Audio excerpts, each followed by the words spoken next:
जय बोलिए देवादिदेव खजागढ़ श्री आदिनाथ भगवान की जय जय जय।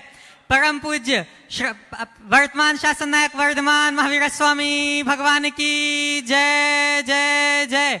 परम पूज्य श्रवण कुल तिलक प्रातः स्मरणीय संत शिरोमणि आचार्य भगवान श्री विद्यासागर जी महाराज की जय जय जय। परम पूज्य परंपराचार्य श्री समय सागर जी महाराज की जय जय जय। परम पूज्य गुणायतन प्रणेता प्रखर वक्ता भावना योग प्रवर्तक शंका समाधान प्रवर्तक गुरुवर श्री प्रमाण सागर जी महाराज की जय जय जय। परम पूज्य मुनिवर श्री संधान सागर जी महाराज की जय जय जय। समस्त मुनि संघ की जय जय जय। शंका समाधान के आज के इस सत्र में आप सभी का हार्दिक अभिनंदन। इससे पूर्व कि हम आज के इस सत्र को प्रारंभ करें, चलते हैं गुरु चरणों में। और इससे पहले आज का सत्र प्रारंभ हो, हम चलते हैं परम पूज्य मुनिवर श्री संधान सागर जी महाराज के चरणों में और निवेदन करते हैं कि आगे की सूचनाएं क्या क्या होंगी उसके माध्यम से आप सबको कृतार्थ करें। नमोस्तु नमोस्तु नमोस्तु। बंधुओं, बारिश खूब हो रही है और आप लोग उसका आनंद भी ले रहे हैं। बाहर की बारिश प्रतिवर्ष होती है और हमें खूब भिगोती है, लेकिन गुरुवर की यह वाणी की जो वर्षा है उसके अंदर हम जब भीजते हैं तो निश्चित हमारे अंदर में वह परिवर्तन आता है जो हमारी इस भव भ्रमण के विराम देता है, या अंदर की जो तपन है उस तपन को वह मिटाता है। जब बारिश होती है तभी तपन मिटती है। आप लोग भी पूरे देशवासी इसका लुत्फ उठा रहे हैं, फायदा उठा रहे हैं और आज भी बारिश में यहाँ तक पहुँचे। बहुत बढ़िया, यह आपकी श्रद्धा है, आपकी भक्ति है। बंधुओं, जैसा आप सभी जानते हैं, आगामी 13 तारीख का दिन भोपाल के इतिहास में एक और नई इबादत लिखने जा रहा है और वह चातुर्मास कलश स्थापना का दिन, जिस दिन दूर देश से विदेश से और यहाँ स्थानीय लोग आकर कि इस बार का चातुर्मास मध्य प्रदेश की राजधानी भोपाल में होने जा रहा है और गुरुवर के उस कलश को हम स्थापित करें, क्योंकि यहाँ कलशों की तो होड़ रहती है लेकिन एक ही कलश स्थापित होता है, वह चातुर्मास चक्रवर्ती। आपको उसका नाम भी सुनने को मिलेगा और साथ में ही होंगे 9 रत्न, जो 9 रत्न अपने इस चातुर्मास में विशेष सहयोग करते हैं और चातुर्मास चक्रवर्ती के साथ में मिलकर वे भी इस चातुर्मास को गुरुवर का यह कैसे भी सफल चातुर्मास हो ऐसी भावना रखते हैं। और इसके अलावा भी आप गुरुकुल के लिए ये चातुर्मास पूरा समर्पित है। जैसा आप सभी जानते हैं कि श्री विद्या प्रमाण गुरुकुलम की यहाँ स्थापना, आप लोग सब बैठ जाओ, श्री विद्या प्रमाण गुरुकुलम की स्थापना हो चुकी है और उस श्री विद्या प्रमाण गुरुकुलम से निरंतर लोग जुड़ते जा रहे हैं और आप लोग भी जुड़े। इसके लिए गुरुवर ने आपके लिए बहुत सारे स्कीम यहाँ पर आई, वो योजनाएं कि आप अपनी शक्ति को नहीं छिपाते हुए इस श्री विद्या प्रमाण गुरुकुलम से तो जुड़े ही, और वह राशि आप चातुर्मास में अभी समर्पित करेंगे तो चातुर्मास का पुण्य भी आपको मिलेगा और श्री विद्या प्रमाण गुरुकुलम के उन नन्हे मुन्ने बालकों में जो संस्कारों का बीजारोपण गुणायतन के द्वारा जो संचालित हो रही है उसमें भी आपका ये योगदान बहुत एक यानी जो है मणिकांचन योग है। इसका आप जरूर लाभ लें। आप जुड़ सकते हैं गुरुकुल गौरव के रूप में, आप जुड़ सकते हैं गुरुकुल नायक के रूप में, आप जुड़ सकते हैं विद्या विभूति के रूप में और आप जुड़ सकते हैं गुरुकुल मित्र के रूप में। जिस भी योजना से आप सबको मालूम है, देश विदेश में जो भी सुन रहे हैं, यहाँ भी सुन रहे हैं, आप लोग अवश्य जुड़ें और अपनी चंद्रलक्ष्मी को शाश्वत ज्ञान यज्ञ में देकर और ऑनलाइन आज जिनका नाम यहाँ पर मेरे पास में भी आया, ऐसे गौरव शिल्पी जी सराफ आपके भोपाल के ही हैं जो गुरुकुल मित्र के रूप में श्री विद्या प्रमाण गुरुकुलम और गुणायतन से जुड़ रहे हैं। जोरदार तालियों से उनका स्वागत करें। ये ताली उनके घर तक जरूर पहुंचे। और अब चलते हैं, आप पारस चैनल, जिनवाणी चैनल, आदिनाथ चैनल और प्रमाणिक ऐप यूट्यूब चैनल आदि के माध्यम से जो सुन रहे हैं, देख रहे हैं और यहाँ उपस्थित प्रत्यक्ष रूप से, दोनों हाथों को जोड़ेंगे, सिर को नवाएंगे, मुंह को खोलेंगे और मेरे साथ में 3 बार नमोस्तु बोलेंगे। नमोस्तु महाराज जी, नमोस्तु महाराज जी, नमोस्तु महाराज जी। चलते हैं, आज ऑनलाइन जिनके नाम यहाँ पर हमारे पास में आए हैं, उन ऑनलाइन प्रश्नों को पहले लें, फिर आप लोगों की पर्चियों पर विचार। पूज्य महाराज श्री जी के चरणों में काजल जी जैन धनबाद से नमोस्तु पूर्वक पूछ रही है, क्या केवल माला फेरने से मन शुद्ध होता है? बात बिल्कुल सही है। केवल माला फेरने से मन शुद्ध नहीं होता, लेकिन माला फेरना हमारी मन शुद्धि का आधार जरूर बन सकता है। जो मन लगाकर माला फेरेंगे, निश्चित तौर पर उसका मन शुद्ध होगा। बिना मन के तो माला ही क्या, कोई भी क्रिया करो उसका कोई परिणाम नहीं निकलेगा। इसलिए जो भी क्रियाएं हम करना चाहते हैं, भाव विशुद्धि के साथ करें, मन प्राण से करें, तन्मयता और एकाग्रता के साथ करें, तो उसका लाभ मिलेगा। और ये सब तब आए जब हम अपनी क्रियाओं के प्रयोजन को सामने रखकर चलेंगे। कोई भी क्रिया मैं कर तो रहा हूं, पर क्यों कर रहा हूं, जब इस बात को मैं समझूंगा तो हमारी सारी क्रियाएं अपने आप सही होगी और हम उसका वांछित फल भी प्राप्त कर सकेंगे। पूज्य गुरुवर के चरणों में बाटल से संजय जी, सीमा जी, संकित जी मोदी नमोस्तु पूर्वक पूछ रहे हैं, महाराज जी हमने बचपन से ही 6 रसों के बारे में सुना है, मीठा, नमक, घी, तेल, दूध और दही। जब 7 दिनों को परिवार में इनके त्याग की बात करते हैं, एक रस हरि का भी ले लेते हैं। गुरुदेव, यह रसी का विभाजन जैसे रविवार को नमक आदि कई शास्त्रों में भी वर्णित है, यह सामाजिक परंपरा है। इस रस त्याग को हमें पर्व के दिनों में किस प्रकार से पालन करना चाहिए, कृपया समाधान करके अनुग्रह करें। देखिए, रस तो 5 ही होते, खट्टा, मीठा, कड़वा, कसायला और चरक। लेकिन 7 रस की बात है। भोजन में षड्रस पकवान कहा जाता है। अब 7 दिन साधना करनी है, तो साधना करने के लिए 7 दिन कुछ न कुछ नियम हमारा बने। इसलिए इसको रस त्याग एक तप के रूप में स्वीकारा गया और उसे नाम दिया गया रसी। क्या कहा गया? रसी। रस का त्याग रसी हो गई। तो रस त्याग के रूप में रसी बता दिया गया कि किसी भी तरीके से हमारे कुछ नियम पल जाए, रस त्याग हो जाए। तो एक एक दिन में ले लिए। अब 7वां दिन बच रहा था। किस दिन? हरि किस दिन है? सोमवार को हरि दिन। हाँ, तो इसकी कुछ वजह दिखती। रविवार को नमक, सोमवार को थोड़ा लिख के दो मुझे, हरि, और तीसरा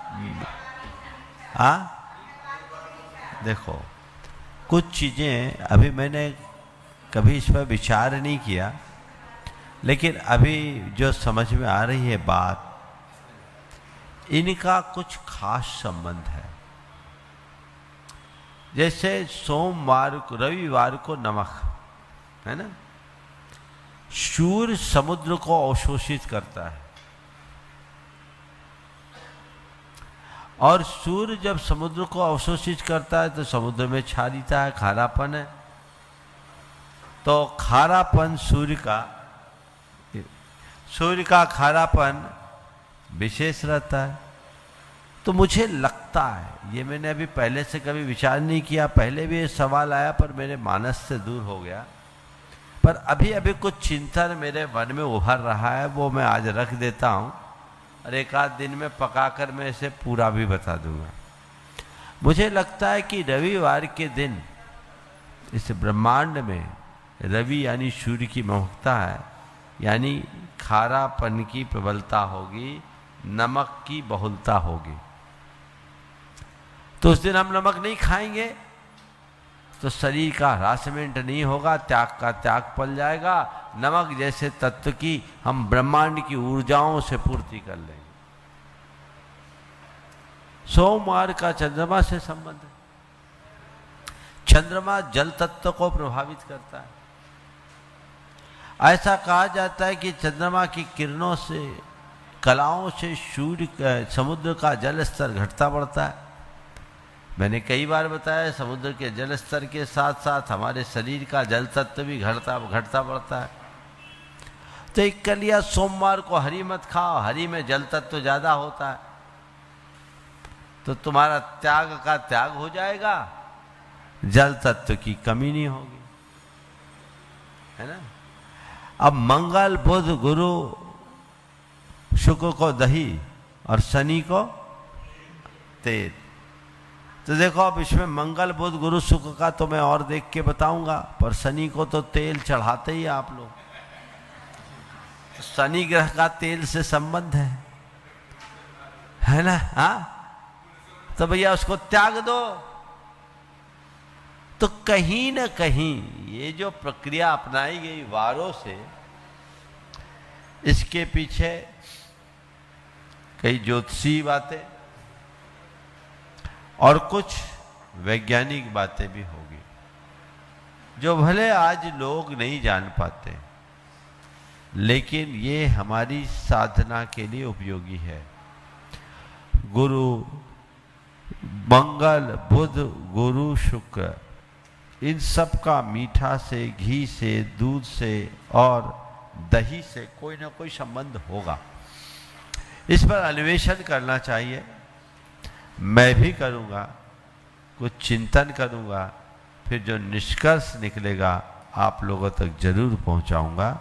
लेकिन रवि सोम और शनि तो 3 तो आज अभी आ ही गए, जरूर इसका कोई ना कोई कारण है। साधना भी हो जाए और लाभ भी मिल जाए।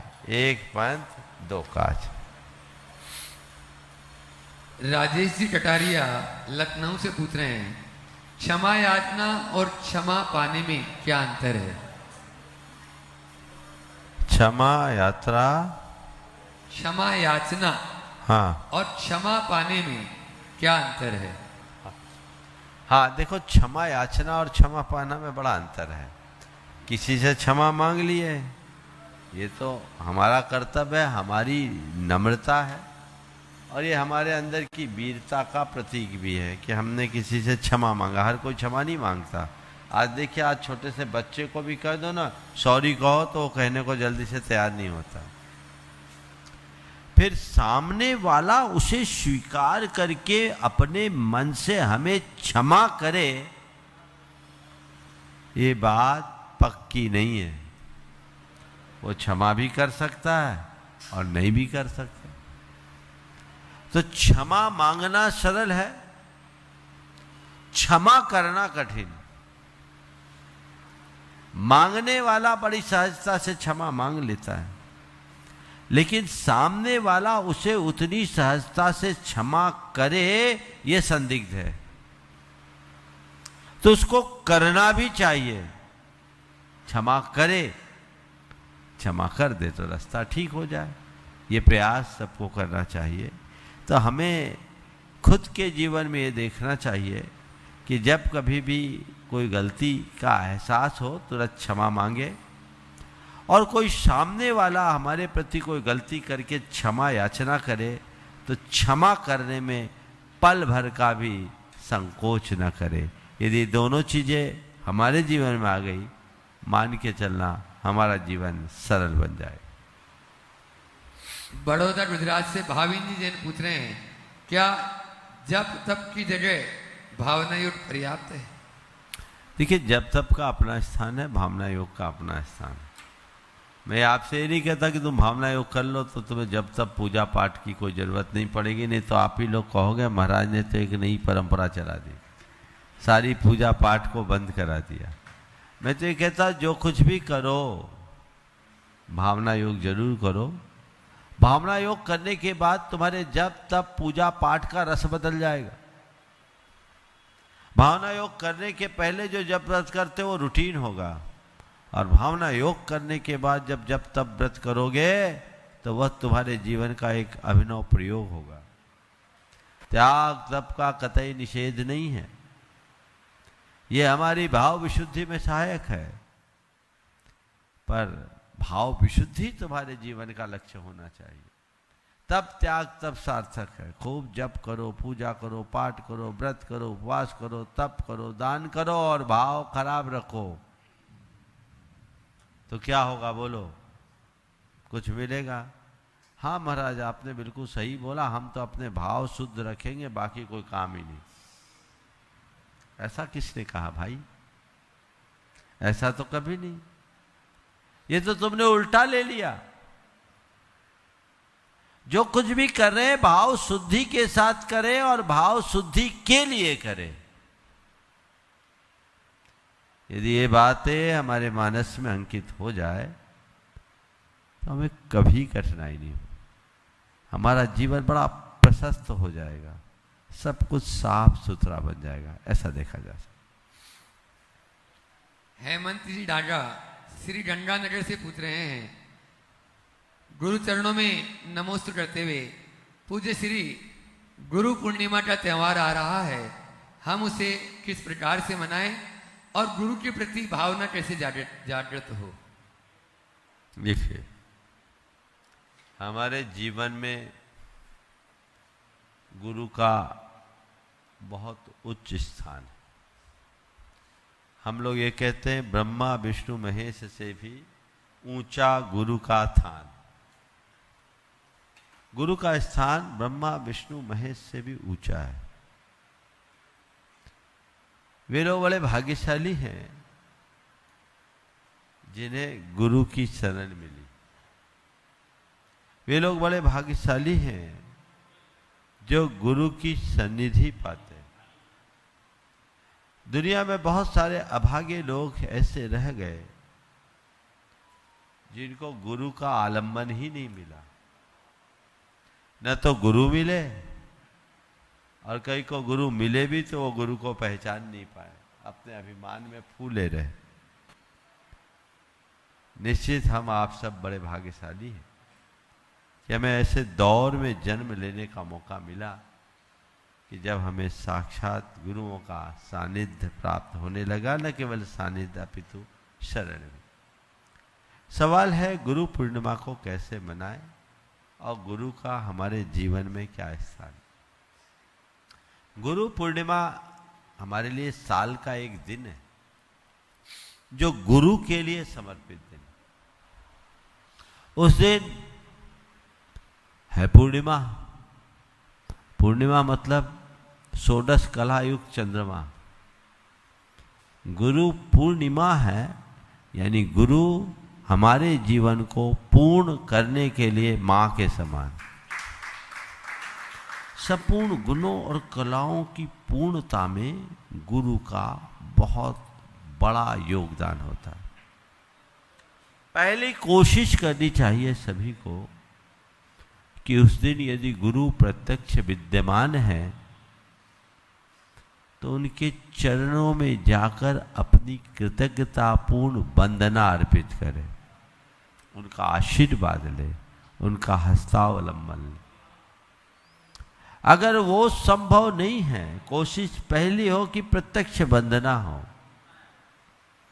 और ये करने का प्रयास करना चाहिए, क्योंकि जिनका मेरे जीवन पर उपकार है मैं उनसे दूर कैसे रह सकता हूं।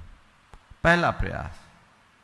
यदि ये संभव नहीं है तो परोक्ष में उन्हें स्मरण करके भाव वंदना करो, उनसे प्राप्त मार्ग का पुनरावलोकन करो और मन ही मन संकल्प लो, हे गुरुदेव, आपने मुझे जो दिशा दी, आपने मुझे जो दृष्टि दी, आपसे मुझे जो मार्ग मिला, मेरी मान्यता उससे बंधी रहे और मेरा जीवन उसी अनुरूप चलता रहे। ये गुरु के प्रति, और मैं आपके इस मार्ग को आगे बढ़ाने के लिए अपने आप को अर्पित करता हूँ। जो मार्ग मुझे मिला वो सबको मिलते रहे। गुरु के प्रति कृतज्ञ होते हुए अपनी ओर से जो बेहतर किया जा सके वो करने का प्रयास करना चाहिए। गुरु पूर्णिमा के संदर्भ में मैं संक्षेप में इतनी बात करूँगा, केवल गुरु की पूजा कर लेना गुरु पूर्णिमा उत्सव मनाने की सार्थकता नहीं है। गुरु के गौरव और गरिमा को समझते हुए उन्हें अपने जीवन के उच्च आदर्श के रूप में स्थापित करना और उनके बताए मार्ग के अनुरूप चलने का उत्साह जागृत करना, यही गुरु पूर्णिमा का वास्तविक लाभ हो सकता है। दूसरी बात, गुरु का जीवन में क्या स्थान है, आने वाले दिनों में और विस्तार से बता दूंगा, लेकिन गुरुदेव के शब्दों में यदि मैं कहूँ तो इतना कह सकते हैं, गुरु सामने की वायु सम, गुरु पीछे की वायु सम हमें चलाते। गुरु मार्ग में पीछे की वायु सम हमें चलाते। नाव चलती है, पुराने समय में नाव में पाल बंधी होती थी और हवा के वेग से नाव चलती थी। अब अगर अनुकूल हवा हो तो नाव की गति बढ़ जाती, और प्रतिकूल हवा हो तो नाव को खेना बड़ा मुश्किल हो जाता। आज तो मोटर है, कहीं भी चले जाओ, लेकिन प्राचीन काल में जो नाव की व्यवस्था होती थी उसमें नाविक या खेवटिया की सबसे बड़ी भूमिका होती। थोड़ी भी हवा इधर से उधर हो जाए तो पूरा मामला गड़बड़ हो जाए, ले जाना कहीं है, नाव कहीं पहुंच जाए। तो हवा प्रतिकूल होने पर जो नाविक होता था वो नाव को पानी में काटते हुए पार ले जाता। कुशल नाविक वही है जो बीच, मझधार और भंवर में भी नाव को पार करा दे। गुरु की वो भूमिका।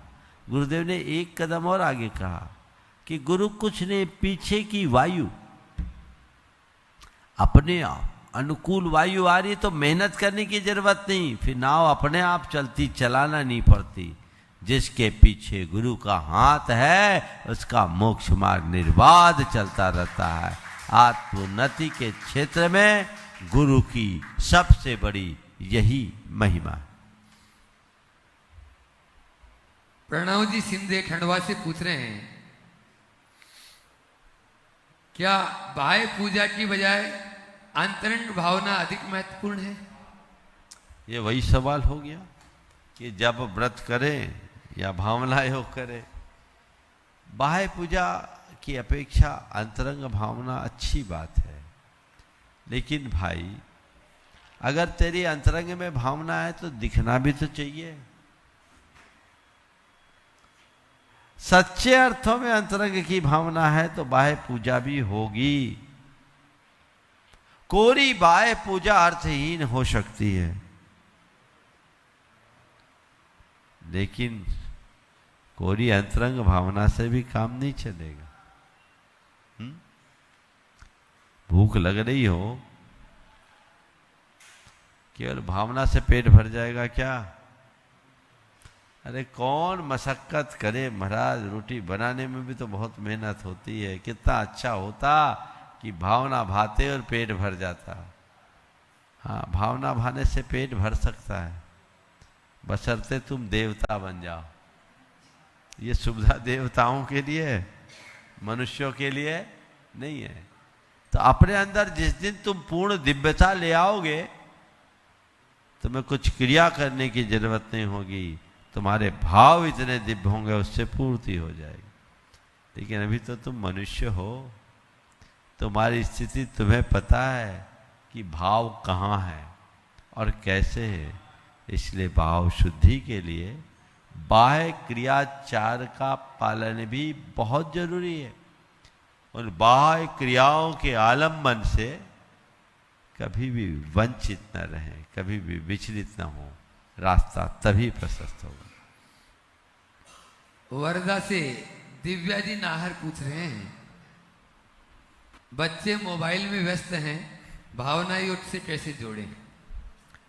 बच्चे मोबाइल में व्यस्त हैं, भावना योग से कैसे जोड़ें? अक्सर ये सवाल आता और मैंने अनेक बार इस संदर्भ में उत्तर भी दिया है कि बच्चे मोबाइल में व्यस्त क्यों है, इसको तो देखो, सिखाया किसने? बच्चों को हम औचित्य का बोध कराएं, थोड़ा ठीक ढंग से समझाएं, उन्हें नियमित भावना योग करने के लिए प्रेरणा दें, बच्चे मोबाइल से दूर हो सकेंगे। मथुरा से रेखा जी दोषी पूछ रही हैं, क्या मुनिराजों की वाणी में दिव्यता होती है? क्या मुनिराजों की वाणी? क्या मुनिराजों की वाणी में दिव्यता होती है? मुझे नहीं मालूम कि मुनिराजों की वाणी में कितनी दिव्यता होती है, पर इतना पता है कि जो मुनिराजों की वाणी को आत्मसात कर लेता है उसके अंदर दिव्यता जग जाती है। उसका प्रमाण मैं गुरु के पास से, गुरु प्रसाद से, गुरु वचनों के प्रताप से ही तो आज मैं आपके बीच इस रूप आया। मैं ये नहीं कह सकता कि मैं दिव्य हो गया, लेकिन मैं इतना जरूर कह सकता हूँ कि गुरु की कृपा जिस पर बरस जाती है या गुरु की वाणी को जो आत्मसात कर लेता है वह पामर से परमेश्वर बन जाता है, कंकर से शंकर बन जाता है, पतित से पावन बन जाता है, नर से नारायण बन जाता है। तो ये मार्ग है। इसलिए गुरु की वाणी में क्या दिव्यता है ये गुरु को पता नहीं है। इसका अनुभव केवल वे कर पाते हैं जो गुरु को अपने हृदय में बसा के रखते हैं।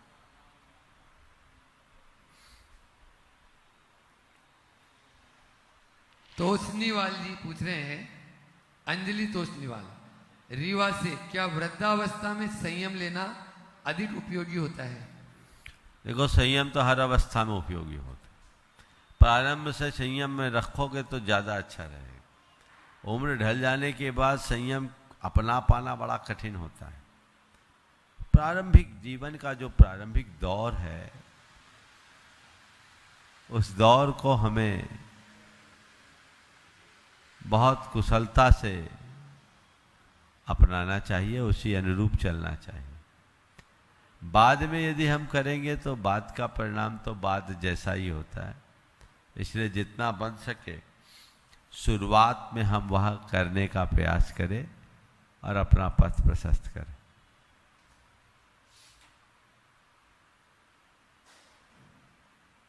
संयम के ऊपर संगीता जी नाहर पूछ रही हैं फरीदाबाद से, संयम की पहली सीढ़ी क्या होनी चाहिए? देखिए, संयम कहीं से भी शुरुआत हो। प्राय जब हम संयम की बात करते हैं तो लोग केवल खाने पीने और पहनने ओढ़ने के संयम पर ध्यान दे देते हैं।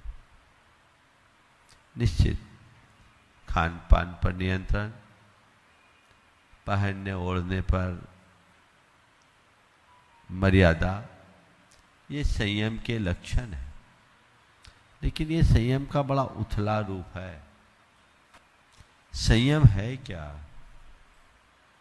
अपनी मन, वाणी और व्यवहार पर नियंत्रण। हम मन में संयम रखें, वचनों में संयम रखें और अपने व्यवहार में संयम रखें। तीनों स्तर पर संयम होना चाहिए। अपने मन के विचारों के प्रहरी बने, मन का संयम। कई बार ऐसा होता है कि ऊपर से तो हम लोग बड़े संयमी होते हैं, लेकिन हमारा मन रसातल में धंसा होता है। मन में वह सब कुछ चलता रहता है जो बाहर प्रकट हो जाए तो कोई तुम्हें पूछे तक नहीं। बाहर तुम पूजा पा रहे हो और मन पूरी तरह से गंदा है। और मन में ऐसे विकार बार बार उभर रहे हैं, तो ये बहुत ही चिंतनीय बात है। मुझसे पूछो तो मैं कहूँगा कि सबसे पहले मनोभाव को बदलो, मन को मोड़ो। जो चीज़ें मन में उतरी हुई है उसे मन से उतार दो, संयम घट जाएगा। वचनों में संयम, बोलने से पहले उसके परिणाम पर विचार। मैं क्या बोल रहा हूँ, कैसे बोल रहा हूँ, कितना बोल रहा हूँ, मुझे क्या बोलना चाहिए, क्या नहीं बोलना चाहिए, इस परिणाम पर विचार बहुत ज़्यादा आवश्यक है। कई लोग हैं बोल देते हैं और बोलने के बाद सोचते हैं। वचनों का संयम, बोलने से पहले का संयम। और आजकल मुंह से बोलना कम होता है। आप लोगों को मैसेज में जो बोला जाता है ना लिख के, वो और ज़्यादा विस्फोटक होता है। मुंह का तो सुना हुआ फिर भी भूल जाए, लिखा हुआ तो दस्तावेज बन जाता है जो सोशल मीडिया में चलता रहता है। असंयम है, जिससे दूसरों को संताप उत्पन्न हो, क्षोभ उत्पन्न हो, दुख उत्पन्न हो, मर्मघात हो। ऐसे कर्कश, कठोर, मर्मघाती, निष्ठुर वचनों का प्रयोग करना हिंसा है, उससे बचना। और व्यवहार में भी अपने आप को बचाना। संयम का सबसे प्रारंभिक रूप यदि मुझसे पूछते हो तो मैं कहूंगा प्रवृत्ति में यत्नाचार। क्या है? प्रवृत्ति में यत्नाचार। कुछ भी काम करो, चलने फिरने, उठने बैठने आदि की क्रियाओं में यदि यत्नाचार रखेंगे तो जीवन में संयम अपने आप आ जाएगा। और चलते हैं, आप लोग काफी देर से इंतजार कर रहे हैं। Mahavir ji Singhai, retired railway engineer, Gunayatan trustee और कर्मठ कार्यकर्ता हैं सिद्धार्थ लेक सिटी से। एक बार जोरदार ताली बजा दीजिए। इस उम्र में भी, उम्र के इस पड़ाव में भी वे बहुत सक्रिय रहते हैं। वे अपना प्रश्न गुरु चरणों में करें और उसके बाद में तैयार रहेंगे। भोपाल में विद्या प्रमाण गुरुकुलम की स्थापना कर और उन बच्चों के चेहरों पर मुस्कान के लिए भोपाल में चातुर्मास कलश की स्थापना कर अपनी स्वीकृति देने वाले हम सभी के आराध्य मुनि श्री प्रमाण सागर जी महाराज, मुनि श्री संदान सागर जी महाराज के पावन चरणों में बारंबार नमोस्तु नमोस्तु नमोस्तु। छुल्लक महाराज जी के चरणों में इच्छामी इच्छामी इच्छामी। गुरुदेव, आपने हमेशा अपने प्रवचनों में दो शब्दों का प्रयोग किया है, साक्षर और शिक्षित। आपने कहा है कि हमें असंवेदनशील साक्षर नहीं बनना है, संवेदनशील शिक्षित बनना है।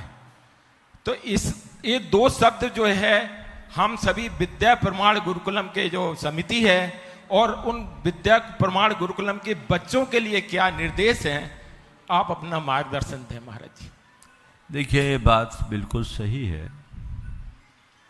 हम कितने भी साक्षर या शिक्षित हो जाएं, हमारे अंदर संवेदना न हो तो उसका कोई अर्थ नहीं।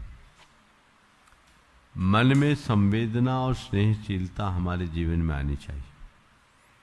संस्कार की यही धुरी, और इसके लिए चाहिए कि हम खुद अंदर से संवेदनशील बने, सबके प्रति स्नेहशील बने, संस्कारों को हम अपने जीवन में उतारें और अपने व्यवहार में प्रदर्शित करें। बच्चों के हृदय में जो संस्कार हम देखना और प्रतिष्ठित करना चाहते हैं, वो संस्कार एक आदर्श के रूप में उनके बीच उपस्थित करें। उन्हें हर सब बातें उसी तरीके से समझाएं, बताएं, ताकि वे उन्हें आत्मसात करके आगे बढ़ा सके। और इसके लिए माँ बाप को भी चाहिए कि वो सहयोगी बने। कई बार कई अभिभावक ऐसे संस्थानों में भेजते हैं और भेज करके भेजते तो संस्कार देने के लिए, लेकिन खुद उल्टी सीधे संस्कार के काम कर लेते हैं। बच्चों को ऐसी चीजें खाने पीने के लिए दे देंगे जिसको खाने योग्य नहीं है, जो यहाँ नहीं मिलता, संस्कार युक्त स्थानों में नहीं मिलता, और चोरी छुपे दे देते हैं, है ना। एक बच्ची ने एक बार मुझसे एक बड़ी बात कही, मैं उदाहरण दे रहा हूँ, हो सकता हर जगह हो गए। वो बच्ची आई, बोले महाराज जी मेरे पापा को समझाओ। मैं क्या? बोले महाराज जी ये बताइए, बड़ों को छोटों की प्रेरणा बननी चाहिए या बाधा? मैंने कहा ये सवाल क्यों पूछ रही? बोले महाराज जी मैं प्रतिभा स्थली में पढ़ रही हूँ, वहाँ हम बहुत अच्छे से रह रहे हैं, वहाँ का खाना पीना हमारे घर से अच्छा है, वहाँ बढ़िया हमको कोई जमी कंद नहीं मिलता, आलू प्याज लहसुन कुछ नहीं मिलता, और हम लोग बहुत अच्छे से खाते हैं, खाने की इच्छा भी नहीं होती। महाराज हम घर आते हैं ना, तो हमारे घर में पापा लोग बोलते तुमको वहां नहीं मिलता, तुम तो यहाँ खाओ। महाराज ये लोग हमको फोर्स करते खाने के लिए। महाराज जी ये बताइए, इन्हें हमें खाने के लिए फोर्स करना चाहिए या हमें देखकर खुद त्यागने के लिए उत्साहित होना चाहिए? क्या बात, क्या बात। मुझे उस बच्ची की बात बहुत अच्छी लगी। बच्चों के लिए प्रेरणा बनो, बाधा नहीं। तुम उसको जेल खाना में भेजो क्या? तुम चाहते हो मेरा बच्चा संस्कारित हो, तो वो संस्कार की भावना तुम्हारे अंदर भी होनी चाहिए। तुम्हें भी ये तय करना चाहिए कि हमारा एक बच्चा वो ऐसी जगह पढ़ रहा है जहां उसको ये सब नहीं मिलता, जहां उसको चाय नहीं मिलती, जहां उसको आलू प्याज लहसुन जमी कंद नहीं मिलता, तो चलो हम लोग भी कम से कम इतना त्याग करें। बच्चा वहां जाकर के सब चीजों का त्याग कर रहा है, तो हम घर में इन चीजों को बंद कर रहे हैं। क्या बात। एक आध परिवार करके दिखाए। एक गुरुकुलम में पढ़ने वाले माँ बाप, बच्चों के माँ बाप ये आदर्श प्रस्तुत करे, क्या नहीं कर सकते? क्या कर सकते। पर कर पाओगे तब जब तुम्हारे मन में संस्कारों से लगाव होगा। और अगर ऐसे संस्कारों का से लगाव और जुड़ाव नहीं होगा, तो तुम भेज दोगे बच्चों को, पढ़ा लिखा के कितने ही आगे बढ़ा दोगे, जिस संस्कार की ज्योति चाहते हो वो नहीं जल पाई। क्या बात। 2 दिन पहले भी मैंने बताया था, यशपाल जी वाला उदाहरण दिया था जी। तो ये चीजें हैं, हम पढ़ाते कुछ और है और सिखाते कुछ और है, इसलिए मामला गड़बड़ हो जाता है। अतः इन सब बातों पर बहुत ध्यान रखना चाहिए और उसी अनुरूप कार्य करना चाहिए। नमस्ते गुरुदेव। ओ, मैं बुला रहा हूं 6वीं क्लास के एक बालक को, समन्वय जैन, यहां पर उपस्थित है। आगे आ जाए, आगे की तरफ आ जाएगा। आगे यहां आ जाओ, आगे। बंधुओं, इसके आज इसका जन्मदिन, महाराज जी, वर्षवर्धन दिवस है। एक बार जोरदार ताली बजा दीजिए। श्री विद्या प्रमाण गुरुकुलम का यह छात्र है। माता पिता को आना था लेकिन वो आ नहीं पाए ट्रेन कैंसिल के कारण, तो हम बच्चे को माता पिता तक पहुंचा देते हैं। ये है श्री विद्या प्रमाण गुरुकुलम। वो अपना प्रश्न करेगा और अपनी बात गुरु चरणों में कर रहा है। उसके बाद में अपने बीच में जो इतना सुंदर मंडप बना रहे हैं, ऐसे अभिजीत जी के साथ में कंधे से कंधा मिला के काम कर रहे हैं, राकेश जी सोम करे भोपाल। नमोस्तु महाराज जी। महाराज जी आज मेरा जन्मदिन है, महाराज जी मुझे आशीर्वाद दे दीजिए। बहुत अच्छा आशीर्वाद। बोलो, कोई सवाल है? चलो अच्छा, मन लग गया ना तुम्हारा? घर जाने की इच्छा तो नहीं हो रही? बहुत अच्छा, बहुत बहुत आशीर्वाद। चलो राकेश जी सोम करे, अपना प्रश्न करें और उसके बाद में माइक मंच तक, छुल्लक स्वरूप सागर जी तक यहाँ माइक लगा दें। उसके पहले राजेश जी सीमा जी मड़वई अभी तैयार रहेंगे। महाराज जी आपके चरणों में नमोस्तु नमोस्तु नमोस्तु। चुल्लक जी के चरणों में इच्छा में इच्छा में इच्छा में। महाराज जी मेरा प्रश्न वर्तमान परिस्थितियों को लेकर है। जिस प्रकार से प्रकृति के साथ अभी खिलवाड़ हो रही है, उससे लेकर मेरा प्रश्न है, क्या प्रकृति के साथ तालमेल बिठाना भी आध्यात्मिक साधना का हिस्सा है? और आज के बच्चों में प्रकृति से जुड़ाव कैसा लाया जाए? देखिए, प्रकृति के साथ तालमेल तो बनाना ही चाहिए। अध्यात्म का मतलब क्या है? अपनी प्रकृति की ओर लौटना। और अपनी प्रकृति की ओर वही लौट पाएंगे जो प्रकृति के साथ तालमेल बना के जिएंगे। जिनका प्रकृति के साथ तालमेल नहीं, वो अपनी प्रकृति के पास कैसे लौटेंगे? उनकी आध्यात्मिकता फलेगी नहीं। इसलिए हर आध्यात्मिक व्यक्ति की एक विशेषता होती है, वो प्रकृति के साथ तालमेल बनाकर अपना जीवन जीते। आजकल के बच्चों में प्रकृति के प्रति जुड़ाव के लिए क्या प्रयत्न किया जाए? बच्चों को प्रकृति की महिमा बताएं, प्रकृति का जीवन में स्थान क्या है इसका बोध कराएं। जब ये बातें हम कराएंगे तो बच्चे अपने आप सब कुछ पा जाएंगे। नमस्ते महाराज। सीमा अपने राजेश जी, सीमा जी मड़वैया गुणायतन ट्रस्टी, और उसके बाद में सुलक्ष स्वरूप सागर जी महाराज।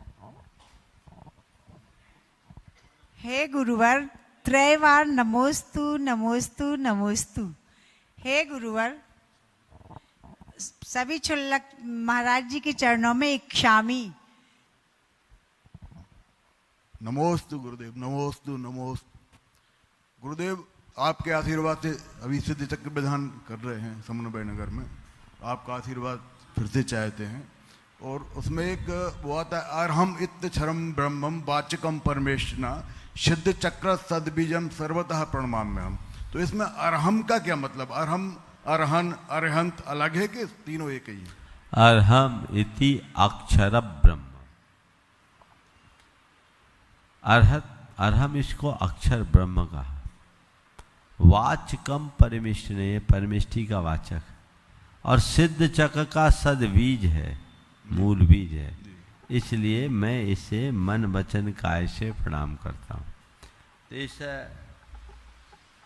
श्लोक में ही इसकी महिमा का बोध है कि अर्हम एक ब्रह्म है, अक्षर ब्रह्म है, जो सिद्ध चक्र का सदबीज है, इसलिए उसका हूँ प्रणाम। नहीं, इसमें अर्हम, अरहंत और अर्हम मूल अर्हम बीज है, अरहंत तो एक पद हो गया, अर्हम एक बीज। जी, नमोस्तु। सुलक्ष स्वरूप सागर जी महाराज वे अपना प्रश्न के द्वारा आप सबको लाभान्वित कर रहे हैं। और उसके बाद में ब्रह्मचारी सुनीता दीदी बासा शिरोमणि संरक्षक गुणायतन तैयार रहेंगी। मुनिद्वय के चरणों में बारंबार नमोस्तु। महाराज श्री, अभी अष्टांगा का पर्व चल रहा है और इन दिनों नंदीश्वर और उसके जनालयों की भक्ति का विशेष महत्व है। आज आचार्य पूज्यपाद स्वामी द्वारा संस्कृत में बहुत ही सुंदर नंदीश्वर भक्ति की रचना की गई है, जिसका आचार्य श्री ने बहुत ही भावपूर्ण हिंदी अनुवाद किया है। तो महाराज श्री, नंदीश्वर भक्ति का क्या महत्व है? और साथ ही साथ इन पर्व के दिनों में साधु संत और त्यागी वृत्ति तो नंदीश्वर भक्ति का पाठ करते ही हैं, क्या श्रावक गण भी इसका पाठ कर सकते हैं और भक्तंबर की तरह इसका हिंदी या संस्कृत में अखंड पाठ कर सकते हैं?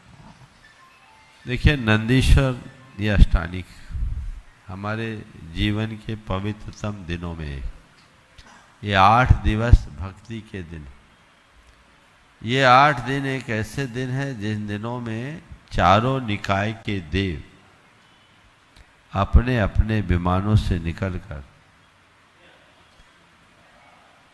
नंदीश्वर द्वीप में जाकर अहरनिश 64 प्रहर तक पूजा अर्चा करते। ये दिन तीर्थ यात्रा के दिन, ये दिन प्रभु आराधना के दिन। कई बार एक बार मुझसे सवाल किया गया कि देवताओं को नंदीश्वर द्वीप में जाने की जरूरत क्या है? जो मंदिर नंदीश्वर में वही तो उनके विजालियों में। तो कहते, देखो भाई, घर के रोज मंदिर, जो जिस मंदिर में रोज दर्शन करने जाते वहाँ भी पारसनाथ भगवान है और सम्मेद शिखर में भी पारसनाथ भगवान है, पर यहाँ और शिखर जी में बड़ा अंतर है। घर का मंदिर मंदिर होता है और शिखर जी तीर्थ कहलाता है। तो अपने अपने भवनों के मंदिर, अपने अपने विमानों के मंदिर, उनका अपना जिनालय होता है। लेकिन जब नंदीश्वर आदि अकृत्रिम जिनालयों में वो जाते हैं तो वो उनकी तीर्थ यात्रा हो। दूसरा सवाल आया कि फिर वो तो सीधे तीर्थंकर के चरण में चले जाते, समोसरण जाते। बड़े ध्यान रखो, जो मजा तीर्थ में हो तीर्थंकर में नहीं। क्यों? तीर्थ में आप जाओगे तो पूजा, भक्ति, आराधना, अभिषेक सब कर सकते हो।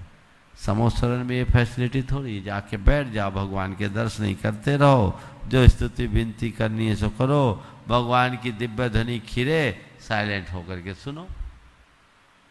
वहां आप क्या कर सकते हैं? वहां छू भी नहीं सकते भगवान। इसलिए तीर्थ का मजा तीर्थंकर से बड़ा है, उसका प्रमाण है अष्टानिक पर। नंदीश्वर की वंदना अष्टानिक के 8 दिनों में सब करते हैं, करना चाहिए। आचार्य पूज्यपाद ने नंदीश्वर भक्ति का वर्णन करते हुए इस स्तुति का उल्लेख करते हुए कहा कि केवल अष्टानिक के दिनों की बात तो बहुत छोटी है, प्रतिदिन 3 बार नंदीश्वर भक्ति का पाठ करना चाहिए। संध्या सुतिष्ठ सुनित्यम पठेत यदि स्तोत्र मेत दुत्तम यस्साम सर्वज्ञानाम सार्वम लघु लभते सुत धरे दितम पद्ममितम। कि तीनों संध्या कालों में जो इस स्तुति को पढ़ता है उत्तम यश के साथ, वह सर्वज्ञानाम सार्वम लघु लभते धरे दितम पद्ममितम, वो तीर्थंकरों के द्वारा प्रतिपादित जो सार्वभौमिक पद है, उस जिसे विद्वानों ने पूजा है, ऐसे अरहंत और सिद्ध पद को प्राप्त करते हैं। परम पूज्य गुरुदेव तीनों टाइम नंदीश्वर भक्ति का पाठ करते थे, और यह उनकी बड़ी कृपा हुई कि सामान्य जनों के लिए इस नंदीश्वर भक्ति का उन्होंने हिंदी पद्यानुवाद कर दिया। आप लोगों के लिए जो किताब निकली है नित्य आराधना पाठावली और अन्य छोटी छोटी पुस्तकों में वो प्रकाशित है सबको, और मेरे ख्याल से ऑनलाइन भी अवेलेबल होगा, वो यूट्यूब में भी है। नंदीश्वर भक्ति गूगल पे होगा, आप जरूर पढ़े, कम से कम 8 दिन तो पढ़े ही। महाराज जी ने पूछा क्या भक्तामृत स्तोत्र की तरह इसका अखंड पाठ कर सकते हैं? अभी तक कहीं किया गया है ऐसी मेरी जानकारी में नहीं है। अपन ने किया था, 8 दिन किया था। हाँ, सम्मेद शिखर जी में अपन ने 8 दिन तक लगातार नंदीश्वर दीप की भक्ति का पाठ किया था, हिंदी और संस्कृत दोनों में, 2022 में। तो 2022 में ऐसा किया है, और एक करना चाहिए कम से कम अष्टानिकों में, ये सोचकर कि हम देवता होते तो नंदीश्वर जिना ले जाते, पर देवता नहीं है तो भी अपने दिव्य भावों से वहाँ जरूर पहुँचे और ये अखंड पाठ करे, ये अति उत्तम मार्ग। ब्रह्मचारिणी सुनीता दीदी भाषा शिरोमणि शरण सेठ भी अपना प्रश्न करें। गुरुवर के चरणों में नमोस्तु, मुनिराज के चरणों में नमोस्तु, सभी क्षुल्लक जी के चरणों में इच्छा में। महाराज जी, यहाँ वास्तु दोष मानते हैं कि जब जिनबे में विराजमान करते हैं जिनालय में, तो या तो पूर्वमुखी हो या उत्तरमुखी हो, और जब नंदीश्वर में 13 जिनालय चारों दिशाओं में होते हैं तो फिर उनमें भी वास्तु दोष होता होगा। तो अगर वहाँ वास्तु दोष होता, फिर कौन से देवों के ऊपर कष्ट आता होगा, या उनका विनाश होता होगा, या उनको सदगति मिलती होगी? सुनो, बहुत अच्छा सवाल। सबसे पहली बात बताऊं, ये दिशा और दशा यहाँ है, वहां नहीं है। बहुत बात को गहराई से समझना। क्यों? हम पूर्व किधर मानते हैं? जहाँ सूरज उगता है। पश्चिम किधर मानते हैं? जहाँ सूरज डूबता है। नंदीश्वर में कभी सूरज उगता और डूबता है क्या? नहीं डूबता, लेकिन तो सुनो, तो पहले मेरी बात सुनो। जब वहां दिशा ही नहीं तो वास्तु कहां? दिक अतीत, दिक अतीत तो काल अतीत, दिक काल से अतीत है। अच्छा, इसने भी बोला दिशाओं से परे, दिशा है ही नहीं, तो दिक अतीत तो काल अतीत। दिन रात तो यहाँ है, जहां सूरज उगे और डूबे, आजकल तो यहाँ है जहां सूरज उगे डूबे। तो काल कब है? जब दिशा है। तो दिशा ही नहीं तो काल नहीं, और दिशा नहीं काल नहीं तो वास्तु नहीं, वस्तु नहीं। इसलिए वास्तु का वहां नहीं है, वास्तु जहां वहां लगाओ। सुनो मेरी बात को पूरी, दिमाग वहीं लगाओ जहां लगाना है। नंदीसर से दिमाग लगा रहे हो, वहां दिशा नहीं काल नहीं, एक अलग धरा और दिव्य। और जहां आदमी नहीं है ना, वहां खतरा नहीं है। झमेला आदमियों से, आदमी है नहीं, मनुष्य के पहुंच से परे। और फिर हर दिशा में हमारे हिसाब से दिशा है, पूर्व दिशा, उत्तर दिशा, पूर्व दक्षिण पश्चिम और उत्तर, चारों दिशाएं बता रहे हैं। वो यहाँ के हिसाब से बताया जा रहा है, वहां कोई दिशा नहीं है। बहिरवस्थिता, तो ये दिशाओं का कथन औपचारिक है, वहां दिव्यता का संचार है। और जो आते हैं वो दिव्यता के साथ आते हैं। एक फिर छोड़ो, भगवान के समो शरण में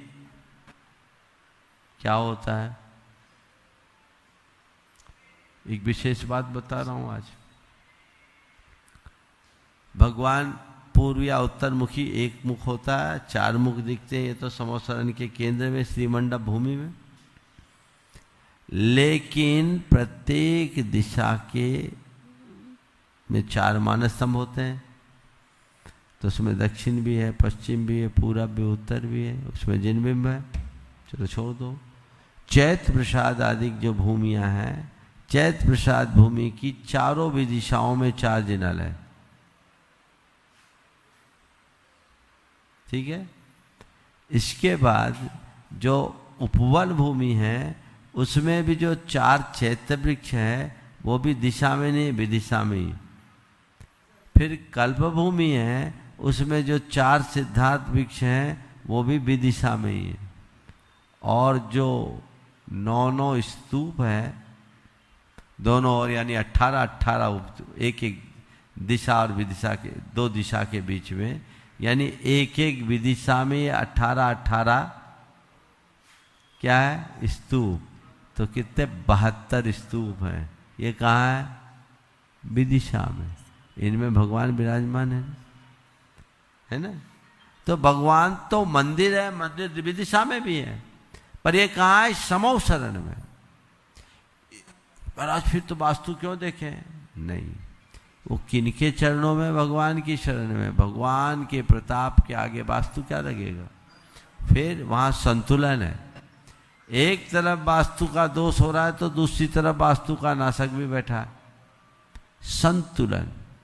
भुजाएं जब समान हो जाती है तो वास्तु का दोष नहीं बचता।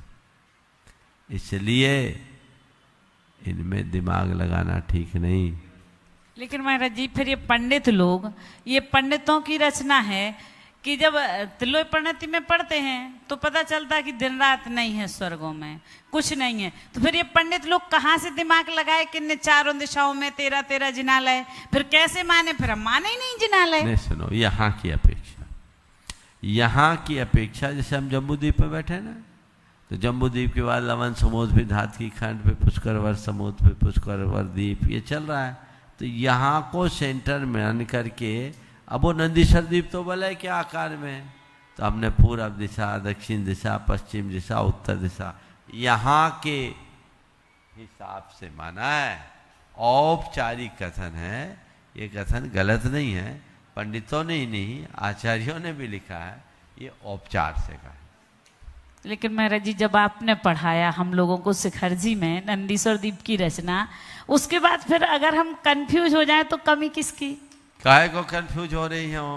कान खोल करके सुनो, कान फ्यूज मत करो तो कंफ्यूज नहीं होगे।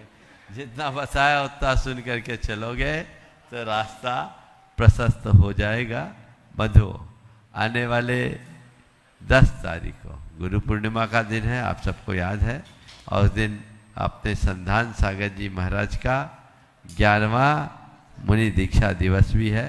सभी लोग उत्साह के साथ संपन्न कराएंगे।